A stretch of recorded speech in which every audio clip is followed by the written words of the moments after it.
నమస్తే, welcome to #you. నేను మీ రాజేష్. తెలంగాణ రాజకీయాల్లో త్వరలోనే కీలక పరిణామం చోటు చేసుకోబోతున్నట్లు కూడా కొంత వార్తలు వినిపిస్తుంది. ఆ దిశగా బీజేపీ అడుగులు వేస్తున్నట్టు తెలుస్తుంది. ఉమ్మడి ఆంధ్రప్రదేశ్ చివరి ముఖ్యమంత్రిగా పనిచేసినటువంటి నల్లారి కిరణ్ కుమార్ రెడ్డి ఎన్నికల ముందు బీజేపీ తీర్థం పుచ్చుకున్నటువంటి విషయం కూడా అందరికీ తెలిసిందే. ఆయన తెలంగాణలో బీజేపీకి సంబంధించినటువంటి పలు కీలక సమావేశాలకు సైతం ఆయన హాజరవుతూ వస్తున్నారు. గతంలో కూడా ఆయన కేంద్ర మంత్రి కిషన్ రెడ్డి బాధ్యతల స్వీకరణ సందర్భంగా కూడా ఆయన బీజేపీ ఆఫీస్లో ఆ కార్యక్రమంలో పాల్గొనేటువంటి పరిస్థితి. ఈ నేపథ్యంలో ఆయన బీజేపీ నుంచి మొన్న జరిగినటువంటి ఎన్నికల్లో కూడా రాజంపేట ఎంపీ అభ్యర్థిగా ఆంధ్రప్రదేశ్లో పోటీ చేసి ఓటమి పాలు చెందారు. అయితే ఆయనకు ఇవాళ బీజేపీ హైకమాండ్ కీలక పదవి కట్టబెట్టబోతున్నట్టుగా పెద్ద ఎత్తున ప్రచారం జరుగుతోంది. పొలిటికల్ సర్కిల్స్లో జోరుగా ఈ వాదన వినిపిస్తోంది. వాస్తవానికి అట్లాంటి పరిస్థితులు ఉండే అవకాశం ఉందా లేదా అని ఒకసారి కనుక మనం చెక్ చేస్తే నల్లారి కిరణ్ కుమార్ రెడ్డి ఉమ్మడి ఆంధ్రప్రదేశ్లో చివరి ముఖ్యమంత్రిగా రికార్డులకు ఎక్కారు.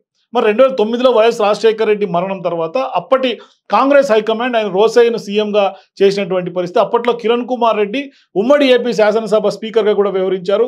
రోసయ్య సీఎంగా బాధ్యతలు చేపట్టగానే అక్కడ కేసీఆర్ నేతృత్వంలో తెలంగాణ ఉద్యమం ఉవ్వెత్తున ఎగిసిపడినటువంటి సందర్భంగా దీంతో కాంగ్రెస్ పార్టీ అధిష్టానం అప్పుడు వరకు స్పీకర్గా ఉన్నటువంటి చీఫ్ విప్గా పనిచేసినటువంటి కిరణ్ కుమార్ రెడ్డిని ఎలాంటి మంత్రి పదవి లేకుండానే, అనుభవం లేకుండానే కిరణ్ కుమార్ రెడ్డిని అనూహ్యంగా సీఎంగా చేసినటువంటి పరిస్థితి. సీల్డ్ కవర్ సీఎంగా అప్పట్లో కిరణ్ కుమార్ రెడ్డికి పెద్ద ఎత్తున ప్రచారం జరిగింది.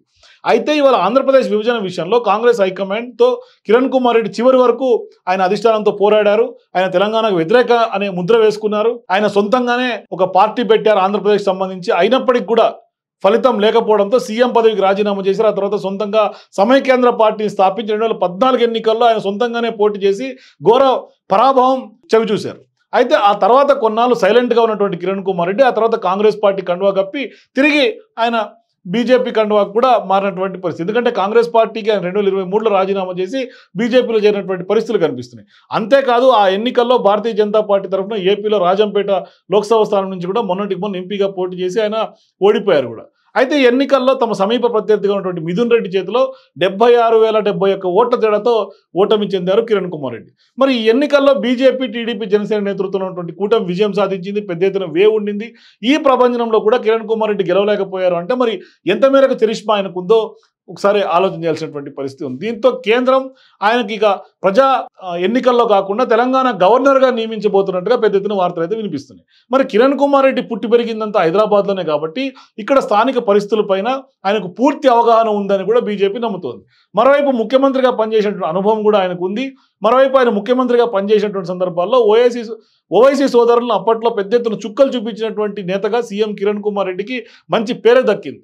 అయితే అట్లాంటి సందర్భాల్లో ఆ అంశాలన్నింటినీ కూడా పరిగణలో తీసుకున్నటువంటి బీజేపీ తెలంగాణ గవర్నర్గా కొంత మొన్న తమిళసైన్ రాజీనామా చేసి ఆమెని ఎన్నికల్లో నియమించారు. మరోవైపు ఇప్పుడు పూర్తి స్థాయిలో కూడా గవర్నర్గా కిరణ్ కుమార్ రెడ్డిని నియమించాలనే నిర్ణయానికి వచ్చినట్టు తెలుస్తుంది.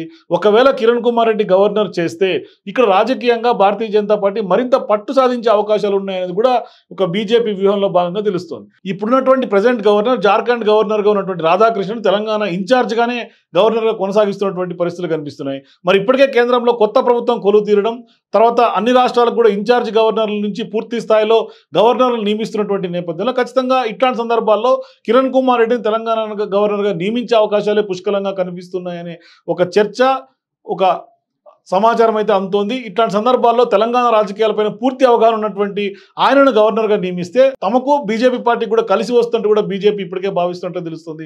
ప్రస్తుతం ఉన్నటువంటి గవర్నర్ ఇన్ఛార్జ్ మాత్రమే కావడంతో కిరణ్ కుమార్ రెడ్డిని నియమిస్తారనే ప్రచారం జోరుగా సాగుతోంది. అయితే తెలంగాణ రాష్ట్రం ఏర్పాటును వ్యతిరేకించినటువంటి నల్లారి కిరణ్ కుమార్ రెడ్డి రాష్ట్రానికి గవర్నర్గా నియమిస్తే పొలిటికల్ పార్టీలు ఏ విధంగా రియాక్ట్ అవుతాయి, ఎంత మేరకు ఆయనకు సహకరించే అవకాశం ఉంటుంది, మరి బీజేపీ హైకమాండ్ నిర్ణయం ఏ విధంగా తీసుకుంటుంది, ఓవైపు కాంగ్రెస్ పార్టీ తెలంగాణలో అధికారంలో ఉంది, మరోవైపు ఇక్కడ ప్రధానంగా బీజేపీలోనే కిరణ్ కుమార్ రెడ్డి మొన్నటికి మొన్న కిషన్ రెడ్డి ప్రోగ్రాంకి వెళ్ళినప్పుడు సొంత నాయకులే కొంత ఆ ప్రోగ్రాం మీద కొంత వ్యతిరేక గలం వినిపించినటువంటి నేపథ్యంలో మరి ఇప్పుడు కాంగ్రెస్ పార్టీ నాయకులైనా, ఇటు తెలంగాణలో ఉన్నటువంటి బీజేపీ నాయకులైనా, ఓవైపు బీఆర్ఎస్ పార్టీ నాయకులైనా మరి కిరణ్ కుమార్ రెడ్డిని నియమిస్తే సహకరిస్తారా లేదా అనేది పెద్ద ఎత్తున ఇవాళ ఆసక్తికరమైనటువంటి చర్చ, ప్రశ్న అందరిలో మొదలవుతుంది. సో ఇట్లాంటి సందర్భాల్లో కిరణ్ కుమార్ రెడ్డికి తెలంగాణ గవర్నర్గా వచ్చే అవకాశాలు ఉన్నాయా లేదా, ఇస్తే రాజకీయ పరిణామాలు ఏ విధంగా ఉంటాయి, మరి సహకారం ఎంత మేర ఉంటుంది, ఎందుకంటే మరి కిరణ్ కుమార్ రెడ్డికి ఇచ్చిన తర్వాత అనేక వివాదాలు చుట్టుముట్టే అవకాశాలు ఉన్నాయి. ఏంటి అనేది కూడా మీరు కూడా మీ అభిప్రాయాలు కామెంట్ రూపంలో తెలియజేయండి. For more videos please watch #.